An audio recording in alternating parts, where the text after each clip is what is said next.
உங்களுடைய கர்மா தீரணும் அப்படின்னு நினைச்சீங்கன்னா நீங்க வர வேண்டிய முதல் ஸ்தலம் என்ன அப்படின்னா திருவண்ணாமலை.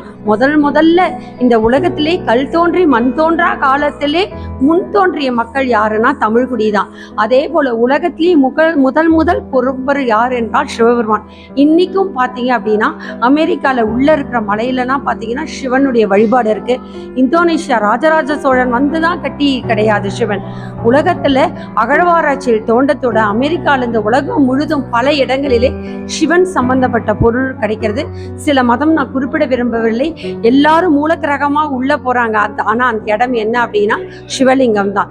மாறுபட்ட காலங்கள், மாறுபட்ட குணங்கள், மாறுபட்ட மொழிகள், மாறுபட்ட கலாச்சாரத்துலதான் அந்தந்த மதத்தை சேர்ந்தவர்கள் தன் வேறு மொழியில் சிவனை கூப்பிடுறாங்க அவ்வளவு. ஆனா முழு முதற் பொருள் யார் என்று சொன்னால் சிவபெருமான் தான். அந்த லிங்க ரூபத்தை தான் எல்லா மதத்தை சேர்ந்தவர்கள் வேறு வேறு வழியில வழிபடுறதாக ஒரு சொல்ல